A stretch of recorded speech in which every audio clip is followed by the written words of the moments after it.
This is the download recap from Sounds Profitable, the most important news from this week and why it matters to people in the business of podcasting. I'm Gavin Gaddis.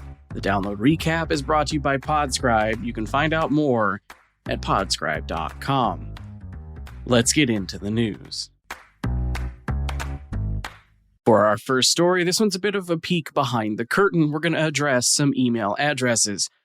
Next week, Sounds Profitable switching newsletter providers. All that really means for you as somebody listening to the podcast and potentially subscribe to one of our newsletters is that for a short period, Sounds Profitable newsletters will be delivered from a Beehive email address, specifically the domain @mail.beehive.com.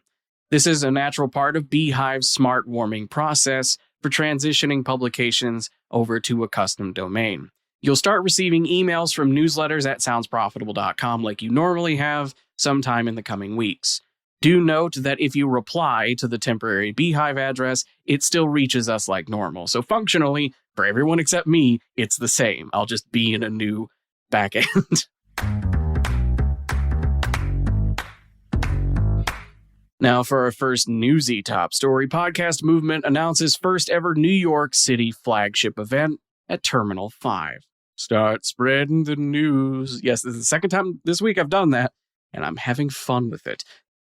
This year's Podcast Movement Prime has officially announced a venue and dates. The conference is headed to New York City, specifically the venue Terminal 5 in Manhattan. Things kick off September 14th and run through the 18th.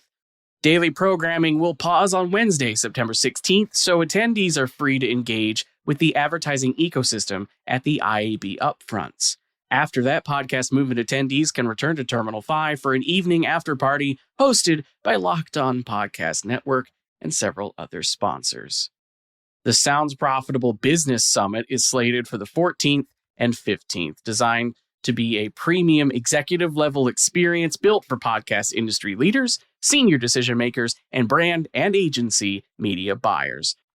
The summit will include carefully curated keynotes and speaking opportunities, group sessions and workshops promoting strategic conversations to shape the future of audio and creator-led media, and curated networking designed to drive partnerships and real deals. All with fully catered breakfast, lunches, and dinners with seating charts designed to optimize networking connections.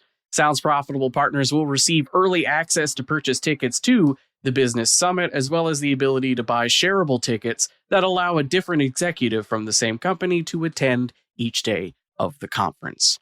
Podcast Movement Prime is slated for the 17th and 18th, intended for attendees of all stripes across podcasting. From hobbyists looking to grow their skills to creator entrepreneurs scaling multi-platform media brands. Session submissions will be voted on by the industry, ensuring panels and speakers are relevant to Podcast Movement's intended audience. Events include tactical panels with actionable insights, networking events built for creators at every stage, and vendor showcases with hands-on highlights. Here's a quote from Podcast Movement President Brian Barletta. Quote, "This isn't a venue change, it's a statement. Podcasting has gone from underestimated to unavoidable, and when the right crowd gets together, the energy is real. The conversations get bigger, the ideas move faster, and the whole industry levels up. It's serious, but it's also a lot of fun." End quote. Early stage sponsors for Podcast Movement 2026 include Adopter Media, Art19, ESPN, Locked On Podcast Network, Magellan AI, Red Seat Ventures, Right Side Up, and SoundStack. Further sponsorship opportunities and general ticket sales are coming soon. Keep an eye on podcastmovement.com. Wink, wink.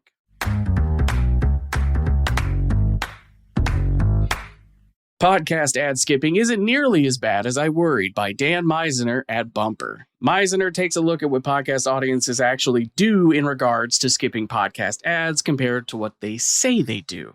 As Sounds Profitable's 2024 report Ad Nauseam found, 46% of listeners say they always or often skip podcast ads. That said, when consumers discuss ad skipping as a hypothetical, they can overstate how much they actually skip. Using episode retention histograms from an example podcast episode, one can chart how many skipped an ad. Here's a quote from Misener. Quote, "For each detected ad break, we can measure the number of people present and compare that to the number of people who likely would have been present had they not avoided the ad. Given the natural audience attrition throughout the episode, the difference between ad seconds played and potential ad seconds played is different at every point in the episode. End quote. While that difference is commonly referred to as ad skipping or ad avoidance, Misener pitches framing it positively with podcast ad retention. In an example podcast episode with 3 mid-roll breaks, the first 2 breaks have a 97% retention rate, while the final ad scored 94% retention. When charting out ads on a graph of percentage versus duration, Bumper's data shows a wide spectrum with a trend favoring brevity. Longer podcast ads seem to be skipped more often. While there is no magic bullet solution for ad attention overall, Misener stresses that many podcasts have very strong ad retention.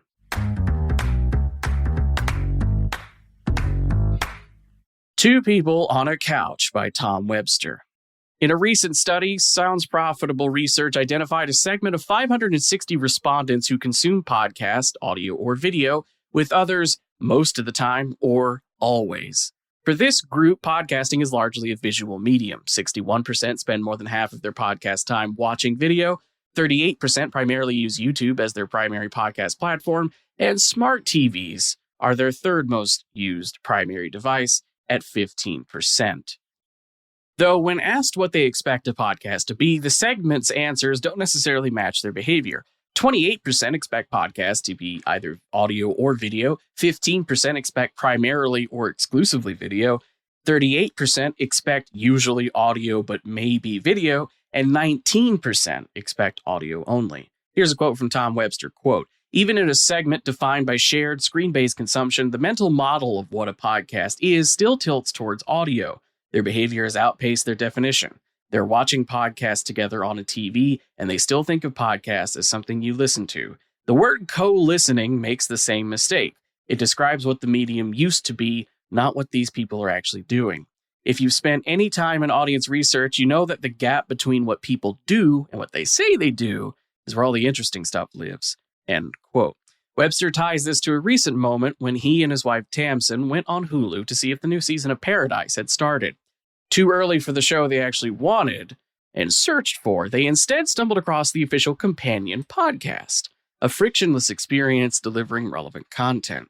Which begs the big question, what does the audio equivalent of Two People on a Couch look like?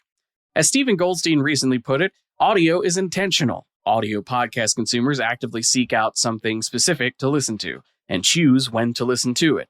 Meanwhile, the video world is largely run by recommendations. Net new content can fall into the laps of consumers when they're generally in the mood to watch something.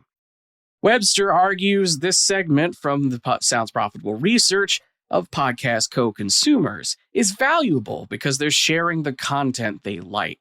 To spoil the end of Tom's article, quote, "If we can build that kind of frictionless, contextual, shared discovery for audio, the clay is still wet enough to shape it." End quote.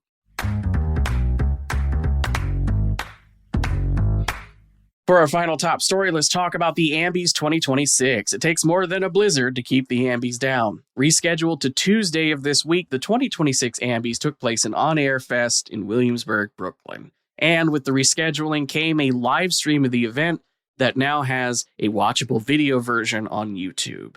The Hollywood Reporter covered the event and its winners. I'll give you some highlights here. Tenderfoot TV and iHeart Podcast Wisecrack took home Podcast of the Year. Other highlights include Kara Swisher receiving the Governor's Award and Reggie Osei receiving, posthumously unfortunately, the Impact Award.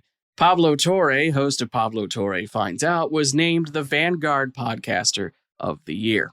Best Ad Read and Podcast Advertiser Innovator, category sponsored by Sounds Profitable, went to Conan O'Brien Needs a Friend and Charlie's Place, respectively.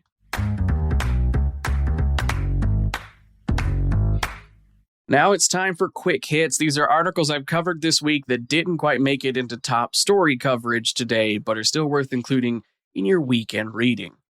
First up, the 2026 edition of The Podscape is now live. This is a living document made in collaboration between Magellan AI and Sounds Profitable, where twice a year, We put out a big infographic charting the business side of podcasting from ideation to distribution and industry media outlets. You can check it out now for free and stay tuned for updates in the coming months about how you can submit for the mid-year update as well. Coleman Insights Vice President and Consultant Jay Nocklis has a new blog discussing Apple Podcast upcoming video podcast upgrade and how Apple audiences could benefit from being reminded the video podcast exists in the app. Swooping back to Magellan AI for a moment, their quarterly podcast advertising benchmarks for Q4 2025 in Australia are live, including overall podcast ad spend growth of 10% year over year. And finally, Scalable broke the story this week that Cannes Lion has partnered with Adobe to upgrade the Lions Creators Program, an event space for content creators, moving it to a beachfront venue with a stage, content studios, and an editing suite featuring live demos of Adobe tools. That was the download recap brought to you by Sounds Profitable. I know I went through today's stories fast, so be sure to check out the links to everything I just talked about by clicking the one link in your show notes, which will take you to today's episode post on soundsprofitable.com. As usual, I'm Gavin Gaddis. Our producers are myself, Brian Barletta, and Tom Webster. And as always, special thanks to you for sticking with me as I brought you the top stories you might have missed from this past week. Robot? Download complete.